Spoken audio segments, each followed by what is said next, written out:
un podcast de Cooperativa. Este es el podcast de Lo que queda del día, una presentación de cooperativapodcast.cl, otra forma de escuchar. Hola, gracias por acompañarnos aquí en otro podcast del programa Lo que queda del día, en este caso en día martes, donde tuvimos interesantes conversaciones. Por ejemplo, estuvo de paso en Santiago y en el estudio de Lo que queda del día el alcalde de Calama, Eliezer Chamorro, que además es presidente de la Asociación de Municipios del Norte de Chile. Varios temas sobre la mesa, por ejemplo, propios del norte como el royalty minero, también las emergencias que se han enfrentado, la decisión de la Contraloría de que los municipios no le pueden poner horarios o impedir que funcionen de noche, por ejemplo, a las barberías. Una interesante conversación que te invitamos a revisar con nosotros. Pero antes te voy a dejar con lo que nos dijo Claudia Sarmiento. Ella es abogada constitucionalista y académica de la Universidad Alberto Hurtado y también de la Universidad Adolfo Ibáñez, a propósito de este refresh que ha tenido el proyecto de ley bautizado como Ley Mordaza 2.0, la iniciativa que busca imponer severas sanciones a aquellas personas que difundan antecedentes correspondientes a causas judiciales que se encuentren en investigación. Junto con la mega reforma está en tabla, aún no se confirma si será visto una vez que termine esa votación, pero de lo contrario quedará para la siguiente sesión, el debate por lo que en el mundo de las comunicaciones y el derecho se ha llamado la Ley Mordaza 2.0. Está en plena tramitación este proyecto, una iniciativa que busca imponer severas sanciones a aquellas personas que difundan antecedentes correspondientes a causas judiciales que se encuentren en investigación. Vamos a hablar de este tema con Claudia Sarmiento. Ella es abogada constitucionalista y académica de la Universidad Alberto Hurtado y también de la Universidad Adolfo Ibáñez. ¿Cómo está, Claudia? Bienvenida a Lo que queda del día aquí en Cooperativa. Muy buenas tardes, Rafael. Muchísimas gracias por su invitación. Gracias por aceptar este diálogo respecto a esta ley que leía yo el enunciado, ¿cierto? Severas sanciones a aquellas personas que difundan antecedentes de causas judiciales que se encuentran en investigación. ¿Qué mirada tienes, Claudia, respecto a este tema que en algún minuto se planteó, pero luego se reinsistió, se volvió a la carga y ahora viene con además algunos cambios? Por eso se ha bautizado como la Ley Mordaza 2.0.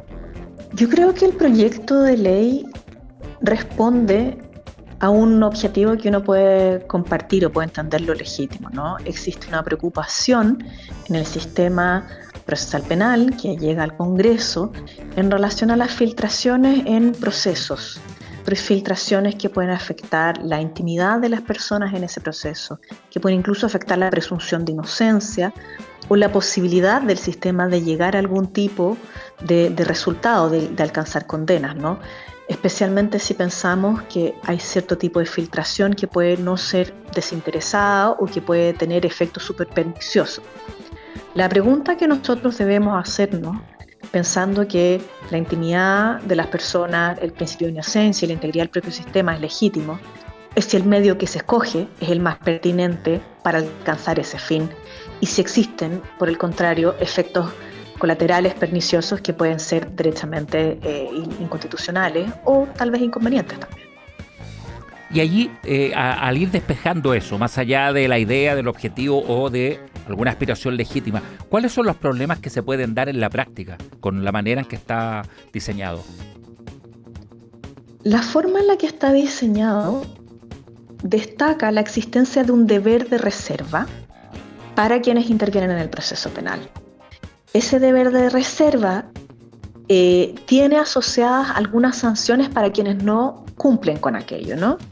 Si yo era, por ejemplo, un abogado interviniente, un defensor, un fiscal, y yo filtro, para que sea más coloquial, ¿no? Filtro parte de esa investigación y eso termina en la prensa, yo estoy incumpliendo un deber. Lo que este proyecto hace es decir, bueno, eso va a tener una sanción distinta ahora, ¿verdad? Vamos a tener una sanción mucho más elevada, van a haber inhabilidades asociadas, puede haber reclusión, hay una multa bastante alta. Hasta ahí uno podría decir, eso está dentro del rango de lo que nos parece razonable. Lo que viene a continuación, que es más complejo, es qué pasa con la prensa que recepciona aquella información. Esa prensa y el ejercicio de publicar esa información, ¿será o no será sancionado? En una primera versión del proyecto, la redacción era mucho más ambigua, ¿no? Decía todo quien relare, todo quien difundiere. Y eso, conforme ha avanzado la tramitación legislativa, ha ido restringiéndose, pero aún no está totalmente depurado de dificultades asociadas. ¿Y esa depuración ve voluntad política o habrá salido desde el temor o a quién afectó a altas personalidades públicas, digamos esto, que se llegó a esta instancia?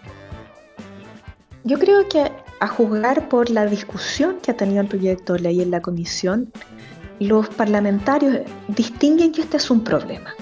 Esto está en primer trámite constitucional en la Comisión de Constitución del Senado, que en general tiene discusiones bastante razonables y sensatas, y han intervenido profesores, el gremio de los periodistas, y esta no es una cuestión que se haya omitido, esta es una dificultad objetiva que tiene el proyecto, ¿no? No obstante, uno aún puede preguntarse cómo en los hechos puede solucionarse esto. El ejercicio del periodismo tiene una normativa específica y, por ejemplo, se resguarda la fuente informativa, que es algo que usted como periodista conoce muy bien, ¿no? Si yo tengo una información de carácter reservado que se filtra en la prensa, lo primero que van a hacer quienes vayan a investigar va a ser buscar a quien publicó, ya sea el periodista o al director del medio, y van a solicitarle que diga cómo obtuvo esa información. En ese contexto, uno bien podría decir, bueno, ¿cuál es el deber que debe primar? ¿El de reserva respecto a mi fuente informativa o el interés razonable de no ser parte de la persecución penal? Y eso nos coloca en un escenario complejo, donde tal vez los periodistas hagan el análisis de ¿publico o no publico esto?, no pensando en la necesidad de informar, sino en el propio resguardo personal y patrimonial. Y ahí uno dice, bueno, acá hay un efecto inhibidor del ejercicio de la libertad de expresión, hay que tenerle mucha atención. Y ejercicio inhibidor puede estar, insisto, sin cuestionar, ¿cierto, Claudia? La idea original puede estar a la larga en cómo terminó diseñado. Puede haber allí también un problema, no sé cómo has visto este debate de el rol que tienen los parlamentarios en cuanto también a parte involucrada. Yo creo que como esto es un proceso en ciernes, no me atrevo a atribuirle intenciones a nadie en esta materia, ¿no? Y reitero, lo que uno puede pesquisar de la evolución de la discusión al interior de la comisión, existe un deseo de que esto no perjudique la libertad de expresión. Pero evidentemente debe hacerse con mucho cuidado. Y el punto que usted levanta en relación al rol de los parlamentarios es determinante, porque la función de fiscalización de los medios de la actividad política es muy importante. Es muy importante no solo para los medios, sino para quienes somos usuarios, para quienes somos parte y receptores de los medios de comunicación. Y en último término es determinante para el ejercicio de la democracia. Y eso ha sido ratificado por el Tribunal Constitucional en Chile, por la Corte Interamericana de Derechos Humanos, por el Tribunal Europeo de Derechos Humanos. La conexión que existe entre el ejercicio de la libertad de expresión y la calidad de nuestra democracia es una cuestión que no debemos soslayar. Ahora, también se ha dado Claudia Sarmiento, estamos conversando con Claudia, que es abogada constitucionalista y académica de la Universidad Alberto Hurtado, así también en la Universidad Adolfo Ibáñez. Las acusaciones de quienes rechazan este proyecto de la posibilidad de blindar investigaciones penales, ¿puede ser ese un efecto a pesar de no estar en el objetivo? Dependiendo de cómo se resuelve el proyecto de ley, puede ser un efecto indeseado. La máxima en el proceso penal es la publicidad.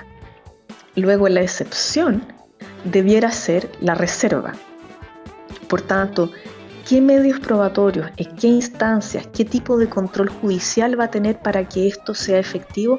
Es determinante para que tengamos un estatuto que nos dé el mayor rango posible de certeza jurídica sin que se preste para situaciones de abuso o de arbitrariedad. Ya, interesante ahí entonces cómo se pueda ir dando esto respecto a los cambios. A su juicio, Claudia, ¿qué podría producirse en este debate o de qué manera podría esto mejorar desde la mirada cuestionadora que hay por lo que frena, por lo que evita, por las quejas que ha habido tanto de gremios periodísticos, de especialistas en libertad de expresión, gente del mundo del derecho también? Yo creo que sin afán de atribuirme ningún tipo de solución ni que haya alguna bala de plata en esto, es importante distinguir entre quiénes son los que van a estar llamados a asumir las consecuencias de haber incumplido la reserva, que son principalmente los operadores del sistema penal. Pero lo que no debiera suceder es que esos deberes de reserva traspasen al periodismo y que se constituyan, por tanto, en una restricción impropia del ejercicio de la libertad de expresión. En la medida en la cual el proyecto pueda trazar esa línea con claridad, disminuyen sustantivamente los temores que pueden existir al respecto. Ahora, ¿qué dice la experiencia internacional? ¿Cómo se ha llevado a cabo este debate de cruzar precisamente algo en el cual podría haber mucho consenso, ¿cierto?, sobre filtraciones de determinados datos en algo que esté siendo privado, bajo investigación, y también el interés público? ¿Cómo se afecta eso del interés público y de qué manera esto se ha podido conciliar en otras partes? La clave está en buena medida en la última expresión que usted utiliza, que es fines públicos. Si se accede a información que no tiene naturaleza pública y que puede ser propia de la privacidad de una persona, por ejemplo, yo estoy investigando un delito de cohecho, pero en la investigación surge información relativa a la salud mental de algún familiar. Esta última parte poco y nada tiene que ver con el tema público. Eso es parte de la vida privada de la persona que se está investigando. Por tanto, distinguir aquello para efectos de justificar que una información salga a la luz pública es determinante. Y por lo demás, ya es parte, en cierta forma, de lo que contiene la normativa 19.733, que regula en general el periodismo en Chile, cuando se refiere a los resguardos a la privacidad, ¿no?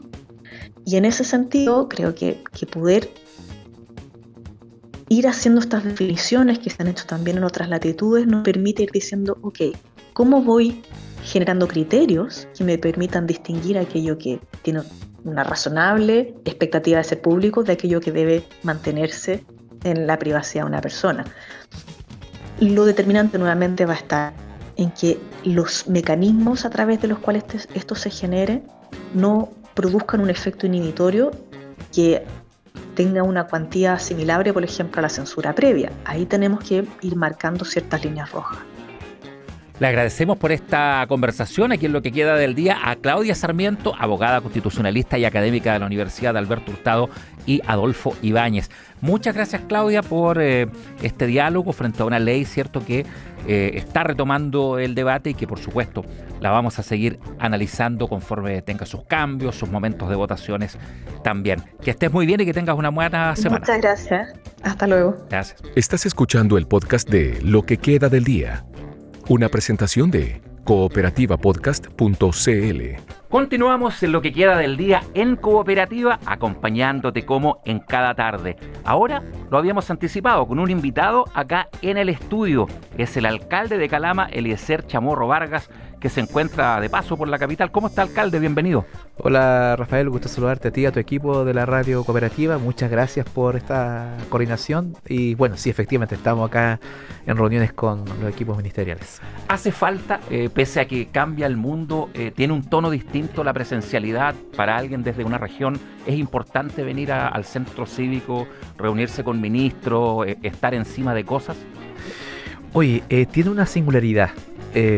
porque a los alcaldes de las regiones en general no les gusta venir a Santiago, porque todo se concentra en Santiago. Sin embargo, la obligación que tenemos producto de este proceso o estructura administrativa muy compleja en su toma de decisiones, permite que tengamos que venir permanentemente a Santiago, pedir audiencia, luego coordinar la cita, de esa cita posteriormente los equipos de trabajo.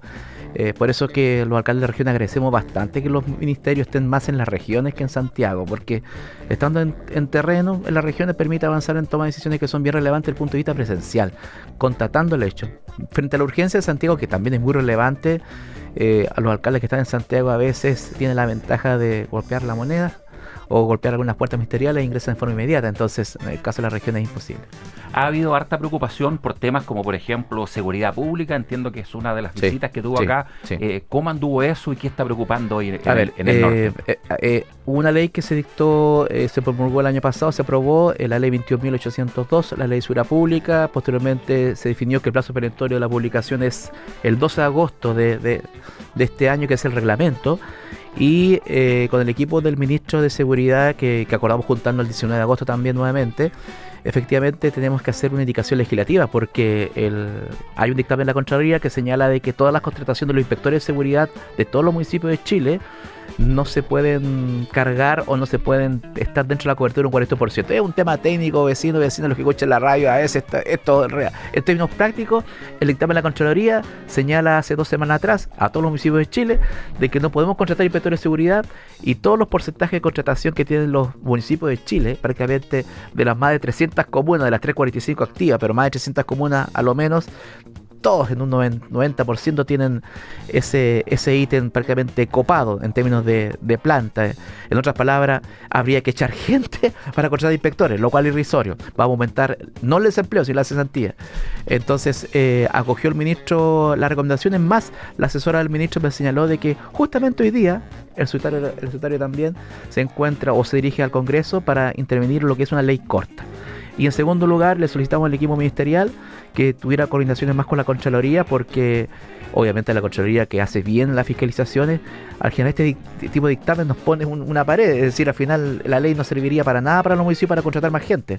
Y creo que es prudente que se hagan coordinaciones con los equipos técnicos de la Contraloría para que no tengamos esta descoordinación.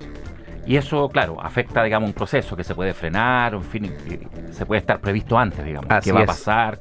La ley corta invertir con certeza. Pero por supuesto, la ley corta implica ahora recién entrar en una discusión, todavía no entra el término formal, pero entra la comisión entra a un proceso después documentado, hubiendo todo un requerimiento que hace el Congreso.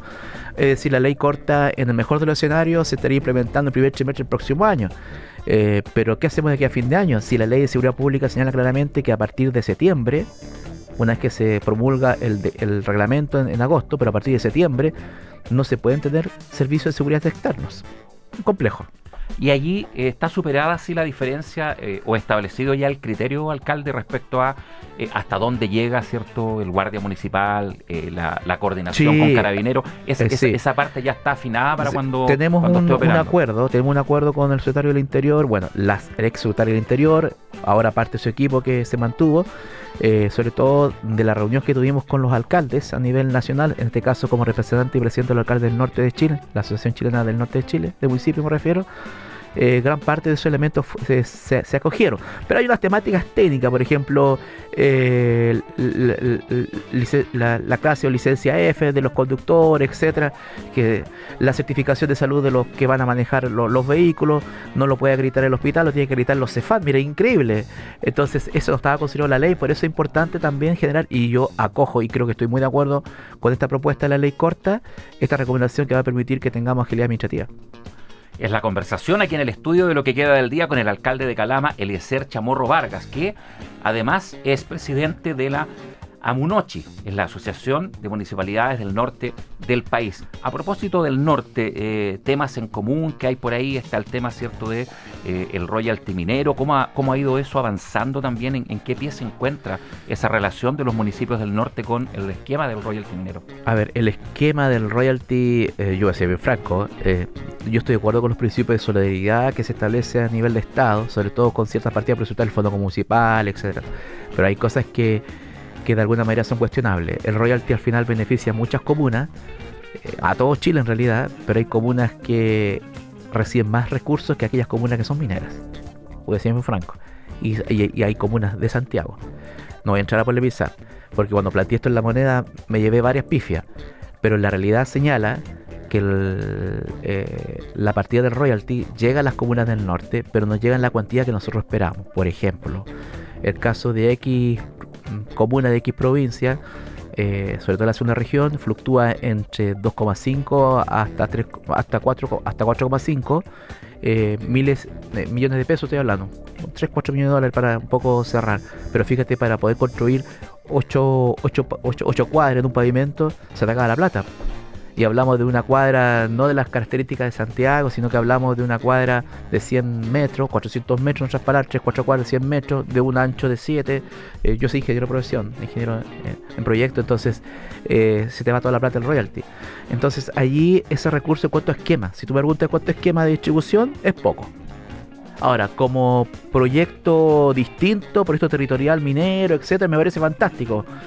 Pero el proyecto fue mutando, que al final tuvimos esta solidaridad que va para todos, lo cual compartimos, pero créeme que las comunas mineras ya teníamos un fondo que era la concesión de patentes mineras, que son, y quizás tú conoces con el equipo, de los 80 millones de dólares, pero que de alguna manera generó una situación compleja, porque de los 80 millones de dólares en adelante las comunas del norte no reciben ese recurso, sí lo recibe todo el Estado, pero con eso se financió la PGU del país.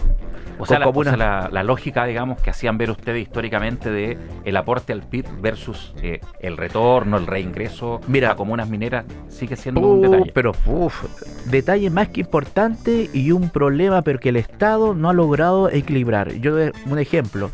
El Producto Interno Bruto desde Arica, voy a hablar desde las comunas del norte, desde Arica hasta Coquimbo y La Serena, tiene un promedio por sobre 8 puntos. El promedio, 8 puntos. El Producto Interno Bruto nacional es 2,5. El Producto Interno desde las regiones del sur hasta la región de Magallanes, que el caso de la región de Magallanes escapa un poco a la excepción, la región de Aysén está pero horriblemente mal, allí está con menos puntos, en otras palabras no crece, no está creciendo, inclusive tiene tasas de cesantía por sobre 2 dígitos. Claramente las comunas del norte, de las comunas que te mencioné, del norte, sostienen el Producto Interno Bruto de Chile. Entonces lo que estamos buscando es que se genere un equilibrio como corresponde. Entonces el royalty no se logró. La concesión de patentes mineras, que es una ley que no tiene reglamento tampoco, que hablamos con el viceministro, que tampoco estaba llevando las cuotas de la concesión de patentes mineras, tampoco estaba llegando a las comunas del norte minero. Oye, el norte minero hablo desde Arica hasta Coquimbo, si hasta Coquimbo tenemos minería a distinta escala. Pero tampoco estaba llegando, se logró el acuerdo, pero fíjate que ese equilibrio y la brecha todavía existe. Entonces, si tú me preguntas ¿qué es un detalle más que importante, es un requerimiento urgente. Hoy día en la mañana hablábamos con el ministro de Transporte y hay recursos que son muy relevantes que se invierten en varias comunas, pero no tenemos ni siquiera carreteras como la gente del norte. Si Arica queda incomunicado hace 3-4 meses por cerca de 6 a 8 horas, que es la ruta de Cuya, vía terrestre. Entonces, hay un solo centro de oncología del cáncer en todo el norte de Chile, en La Serena, en Antofagasta. Y la gente de Coquimbo y La Serena se va a atender a Antofagasta, así que no a Santiago. La gente de Arica se va a atender a Antofagasta, la gente de Calama se va a atender a Antofagasta. Un centro de oncología del cáncer, uno solo. Me pareció fantástico la declaratoria de lista de espera de oncología a nivel nacional. Creo que fue muy acertado, como la declaración de la Ministra de Salud, en señalar de que cupo GES, cobertura GES, la tipología del cáncer. Creo que son buenos anuncios muy importantes. Solamente en el tema del cáncer, lo complicado es que fíjate que el 62% de la lista de espera del cáncer está en el norte. Y de esa manera, digamos, abordarla o cumplir las metas va a requerir necesariamente que esa gente se traslade, en el fondo. Pero por supuesto, tenga que salir del norte hacia el sur. Claro. Es complejo. Entonces, si uno empieza a ver las realidades económicas con la realidad de salud, en salud lo que tiene menos esperanza de vida es el norte. Esto está publicado en la fuente DEIS del Ministerio de Salud, sobre todo los temas del cáncer. En los temas económicos está publicado en las páginas del Banco Central. Uno puede ir inclusive a los datos de Cochilco, si uno quiere ir más allá, y ahí claramente señala de que el norte son comunas que están sosteniendo al país. Creemos en los principios de solidaridad, que así tiene que estar, pero hay situaciones de accesos básicos que todavía no se han logrado cubrir con el norte de Chile. Oiga, a propósito de la minería, ¿cómo ha visto el debate por Codelco que se ha dado en estos días de privatizar o no privatizar, pero sí inyectar capitales privados, que es un término medio, mantenerlo como está? ¿Hay o no tantos problemas como se sostiene? Bueno, hay números, ¿cierto?, de deuda y otros, pero Sí. ¿qué mirada tiene sobre este pilar también en el norte, digamos, respecto a esto? La empresa estatal minera Codelco es una empresa que está dentro de los 8 empresas más importantes del mundo en cobre. Pero dentro de las 8 o dentro de las 15 es la única empresa estatal en el mundo que está ubicado dentro de los rankings de competitividad. Y uno dice, ¿ha perdido competitividad? Por supuesto que ha perdido competitividad Codelco. ¿No lo ha hecho muy bien? Por supuesto que no lo ha hecho muy bien. Pero Codelco sigue aportando al erario nacional de forma escalonada y relevante a Chile. ¿Se puede eficientizar? Por supuesto que sí, estamos de acuerdo. Yo creo que dar un contexto en esto, porque a veces se piensa y se dice que Codelco está todo malo. Hay, como todo organismo público o privado, que requiere mejoramiento. Ahora bien, sé que podría haber logrado mejores utilidades, por supuesto que sí. Por sobre mayor o igual a 300 millones de dólares, por supuesto que sí. Que un cuarto del financiamiento del Transantiago de acá, de la región metropolitana, por supuesto que sí, podría haber sido mucho mejor. De que hay intervenciones que se deben hacer, claro, si hay auditoría, yo creo que es prudente. Ahora bien, con respecto a, para contextualizar Codelco ya tiene capitales privados. Nunca olvidemos, Codelco tiene capitales privados, pero en cada división, me refiero 18 Gamata, división de Rancagua, o el Abra, etcétera. Por ejemplo, el caso del Abra, Freeport tiene el 51%, Codelco tiene el 49%. Entonces, yo creo que quizás hay que mejorar el lenguaje de lo que se quiere decir. Si vamos a privatizar Codelco, creo que hay que tener mucho cuidado, porque Codelco ya tiene capitales privados. Lo que hay que manejar en forma correcta es cómo voy a utilizar de mejor manera el capital privado que ya está invertido en Codelco.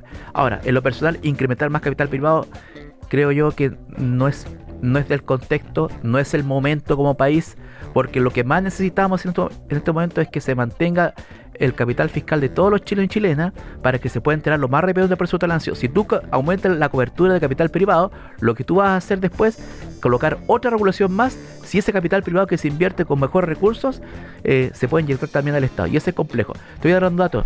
Ustedes se ubican al exministro del Interior, Eduardo Ninat. ¿Se acuerdan de Eduardo Ninat? Claro. El sí. barboncito, todo. Sí.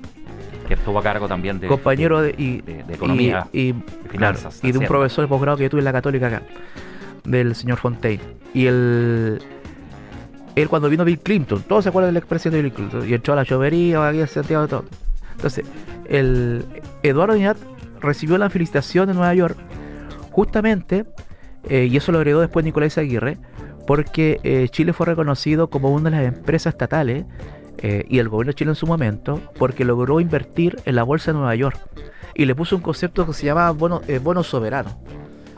Entonces, y de esos bonos soberanos, que era el capital de todos los chilenos, que se invertía a la par con otro mercado bursátil de la Coca-Cola, etcétera, lograba que esos recursos después entraran como excedente al Estado para construir más carreteras, lo cual fue una buena gestión. Si tú generas una indicación de mayor capital privado, tienes menos posibilidad de invertir en bonos soberanos. Es un poco, yo sé que es técnico y a lo mejor puede que no sea parte atractiva de la conversación, pero del punto de vista de lo que tú me estás pidiendo como consulta, creo que no es el momento y no es prudente que se genere una mayor capitalización de Codelco. En la conversación a esta hora de la tarde, aquí en Lo que queda del día, con el alcalde de Calama, Eliezer Chamorro Vargas, que además, como decíamos, es presidente de la Asociación de Municipios del Norte de Chile.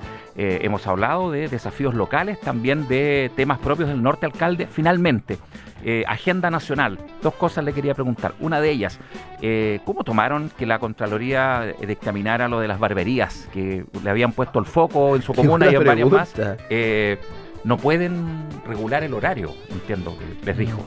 ¿De qué manera lo van a encarar eso? Y también, ¿por qué era necesario, digamos, regular el horario? ¿Había evidencia de que no era solo peluquería y barbería, que había otros problemas? Oye, todos sabemos que cortarse el pelo a las 3 de la mañana o 1 de la mañana no tiene Claro, no tiene doble sentido intervención, eso, no tiene sí, sentido. claro. Entonces, en el norte, que es la realidad que conocemos más nosotros, no sé si en Santiago también está esa situación, pero no es normal. El dictamen de la Contraloría se respeta, se resguarda. Sin embargo, tuvimos una reunión con la Contralora hace tiempo atrás. Manifestamos nuestra angustia por esto, más que preocupación la angustia, y la Contralora señaló y nos sugirió de que pueden haber indicaciones legislativas.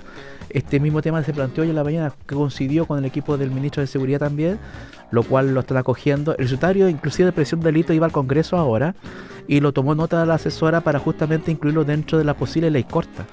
Las barberías definitivamente no pueden trabajar hasta tarde de madrugada, y algunas cierran y siguen trabajando de noche. Entonces es bien complejo la situación, y no solamente las barberías, sino que también de una vez por todas los mini casinos, los ilegales mini casinos que todos saben que es un lavado de activos. Y las mafias organizadas trabajan con pequeños lavados de activos, con pequeñas institucionalidades no formales que están fuera de la legalidad y que permite incrementar este activo de dinero circulante ilegal. Entonces yo creo que si queremos dar un fuerte golpe a los problemas de seguridad, creo que debemos empezar a regular prontamente eso. Por supuesto que el dictamen de la Contraloría nos genera una dificultad bastante, pero tenemos esperanza de que de alguna manera el ministro de Seguridad, con su compromiso que hizo ahora, pueda modificar la ley. Le agradecemos por esta conversación, aprovechando su visita a Santiago, sus reuniones con autoridades del gobierno central, a Eliezer Chamorro, alcalde de Calama, aquí en Lo que queda del día en Cooperativa. Gracias, alcalde, que tenga buen retorno al norte. Gracias por la oportunidad y sobre todo por ahí haber conocido a otra persona muy importante del deporte. Sí, gracias. Lo vimos ahí con don Marcelo Pablo en el pasillo. Gracias. Vale, que esté gracias. bien. Aquí termina el podcast de Lo que queda del día. Lo escuchas en vivo, de lunes a viernes, desde las 5 de la tarde, en Radio Cooperativa y todos los días en cooperativapodcast.cl.